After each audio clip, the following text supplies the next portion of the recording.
Uryu Ishida is one of the most important characters during Bleach's 1000-Year Blood War arc. Uryu is very special for the sole reason that he is the only impure Quincy to have ever survived Yhwach's selection called Ashvalan. He was later recruited into Yhwach's army, the Vandenreich, and in chapter 543 he was appointed as Yhwach's successor. As fans, we were really excited to see what role Uryu would play in the final arc. And through Yhwach's character, we were teased that Uryu was going to have a major role in the final arc, as he had told the Sternritter that they will soon have the opportunity to witness Uryu's true power for themselves. Unfortunately, the manga didn't live up to this hype, as Uryu didn't have much screen time and any battles that he was involved in ended up being off-screened. Now the anime is trying to rectify this by expanding upon Uryu's role, but we are yet to see him truly display his battle prowess. Now with just over 70 chapters of the manga left to adapt over Core 3 and 4, fans are wondering whether if there is enough time for Uryu's role to be expanded upon further and for him to get some anime original fight scenes. We are all in agreement that we would love to see Uryu's character be fleshed out during the 1000-Year Blood War arc. So in this video, I'm going to be taking a look into the manga chapters which have yet to be adapted, as I'll try my best to predict what Uryu's role will be in Core 3 of the 1000-Year Blood War arc anime. We are aware that Uryu will appear in order to stop Ichigo and company from preventing Yhwach from killing the Soul King. Make sure that you stick around until the very end of this video, as I'll be theorizing some anime original scenes involving Uryu's character. So without further delay, here are the potential avenues that Kubo and the anime staff may take in regards to Uryu's character during Core 3.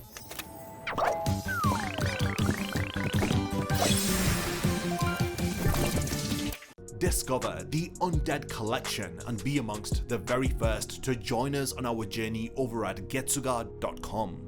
During the final chapters of the manga, Uryu's character arc culminates in the hostility between him and Hashwald. Hashwald's final battle against Uryu is very brief and underwhelming to say the least. With so little time dedicated to this fight, we didn't really have much time dedicated towards Uryu's shrift ability, the Antithesis. From what we have seen in the anime so far, Uryu's role has already been expanded over Core 1 and 2, and it's already made his impact within the story quite noticeable. This is thanks to some anime exclusive scenes where we see Uryu come to learn about the origin of the feud between the Shinigami and the Quincy. Now, at the end of the Everything But the Rain flashback arc during Core 1, we see that Hashwald approaches Uryu in what appears to be their very first meeting. Additions like this were desperately needed, and I love that Kubo and the anime staff have taken the initiative to expand upon these unexplored areas of the story. Now, as of making this video, Core 2 had wrapped up by adapting all the way up until the midpoint of chapter 609, during Ichibe's battle against Yhwach.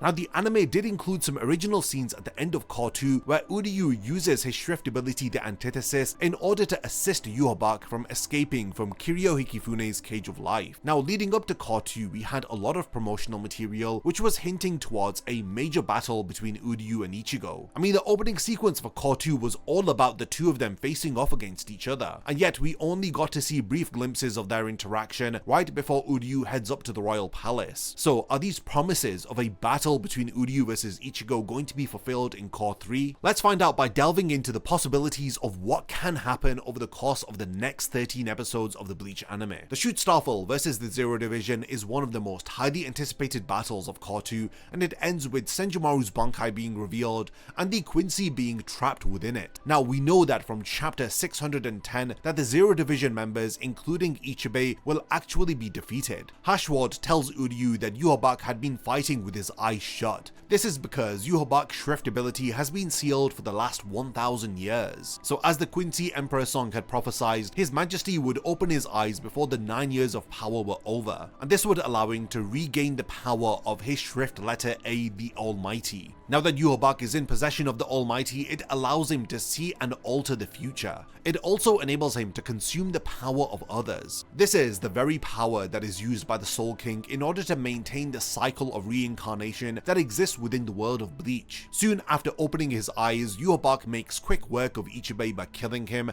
as he then marches off to the palace of the Soul King. Also, my prediction is that Senjumaru will let Uryu kill her in order to stop her Bankai and to prove his loyalty to the Quincy. As I've mentioned in my Senjumaru Bankai Explained video, the various tapestries that are being created by her Bankai seems to foreshadow the defeats of all of the Schutzstaffel members from later on in the story. Now, we don't know whether if this this is just narrative foreshadowing, or if Senjumaru's Bankai is in fact able to predict the future. Now, the tapestry that Uryu is confined within sees his reishi being absorbed by Ashwaulen. This corresponds to his battle with Hashward, which had ended with Hashward being hit by the light of Ashwaulen. And then following this, Uryu plays a massive role in defeating Yhwach by using the still silver arrowhead, but according to the tapestry, Uryu will be hit by the light of Ashwaulen and that's how he will die. That is, if he continues to remain loyal to Yhwach. But as we know from the events of the manga, this isn't the case. Now, during a question that Kubo had answered on his official fan club outside, he was asked whether if there was a reason that Uryu had survived the light of Ashwaulen and whether if it was related to his grandfather Soken Ishida. Kubo had answered that there's some kind of a complex explanation for why Uryu had survived, and it might be shown within the anime. Now, I've spoken about this in other videos, but this may play into the idea of Yhwach's Empire of Light, which he had established 1,000 years ago, which was in somewhat of a civil war with another Quincy faction who had followed the traditional teachings of the Quincy, which had been exhibited by Soken Ishida. Now, in the lore of Bleach, Yhwach is known as a ruthless tyrant who is worshipped as a godlike figure. Yhwach's name originates from Yahweh, which is literally the name of God, and Yhwach is of course worshipped by his underlings. Later, Yhwach would come to be known as the source of all Quincy, as his blood runs through the body of every single Quincy. Yhwach had spent most of his life warring with other states during his Empire of Light era, and this had all culminated in Yhwach and his Quincy facing off against the original Gotei 13 over 1,000 years ago. Now, 200 years before the start of the Bleach story, the Soul Society had decided to pretty much ethnically cleanse all of the remaining Quincy. This is due to the danger that they had posed to the balance of the souls between the world of the living and the Soul Society because of the way that Quincy eliminate hollows. From the lore of Bleach, we are aware that Quincy are split into two types. The first are impure or mixed-blooded Quincy, and then there are pure Quincy which are descended from pure blood. Most of the Quincy were aware of the Kaiser Gesang, a poem which had foretold the return of their leader. Yhwach had decided to sacrifice all of the impure Quincy by using Ashwaulen in order to regain his powers 9 years before the 1,000-year Blood War arc. This had resulted in all of the surviving impure Quincy who were not eliminated by the Soul Society 200 years ago to eventually lose their lives. From the Everything But the Rain flashback arc, we are learnt about the extents that Quincy families go to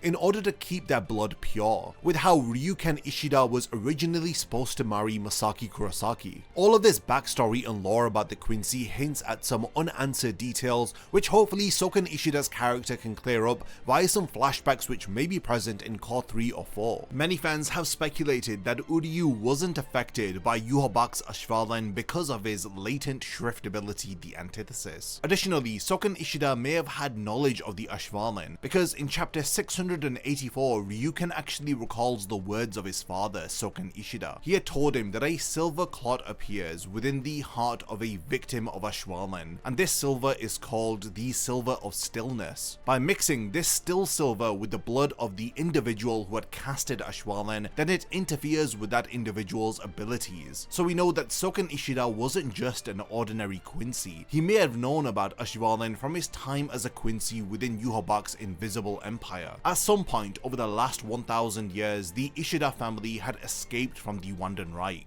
Soken Ishida had rejected these modern advancements within the Quincy and instead had decided to follow the traditional ways of the Quincy. Either way, I think that Uryū is going to be used as a tool for us to understand more about Soken Ishida's character, and I think this will be done via some amazing anime exclusive scenes which hopefully will expand upon the lore of Bleach. Another area for expansion is a possible extended fight sequence between Ichigo and Uryū. In chapter 620 titled Where Do You Stand, we see Ichigo and Uryū confront each other. This is after Yhwach kills the Soul King. Now in the anime, the two of them have only seen each other from a distance when Uryū was first ascending to the royal palace. Now once the royal palace begins to crumble, Ichigo and company prepare to attack Yhwach. Ichigo asks Uryū if he knows why they are here, as Uryū states that he knows that they are here to stop Yhwach. However, Uryū states that he will not allow this, as Ichigo yells to him that if they do not stop Yhwach, then everything will cease to exist.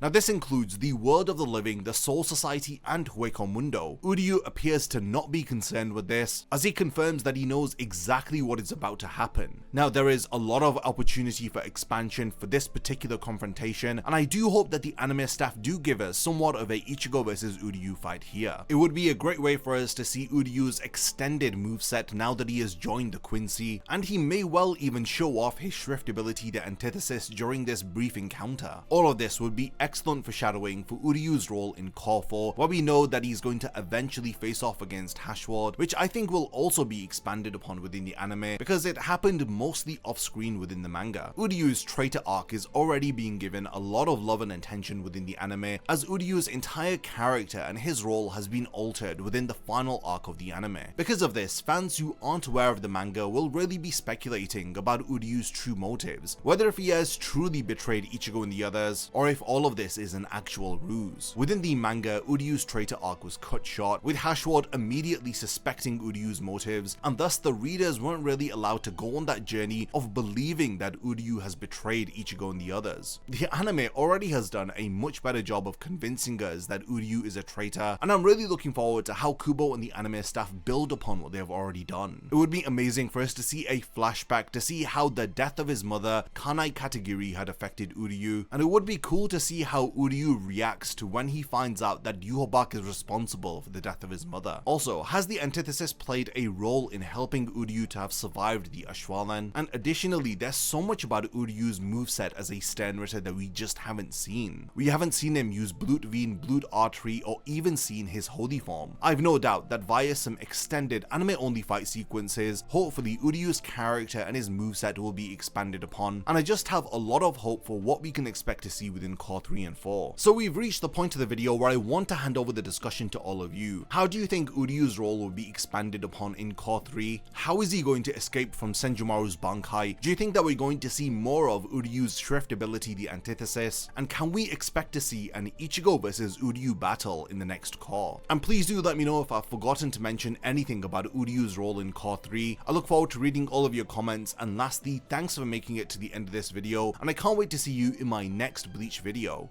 A massive thank you goes out to all of my amazing Patreon supporters for helping to make this video possible. If you also want to support the channel and see your name in the end of my videos, then check out my Patreon, which has loads of perks like early video access and so much more. Thank you for sticking around till the end of the video, and whatever you contribute will mean a lot to me.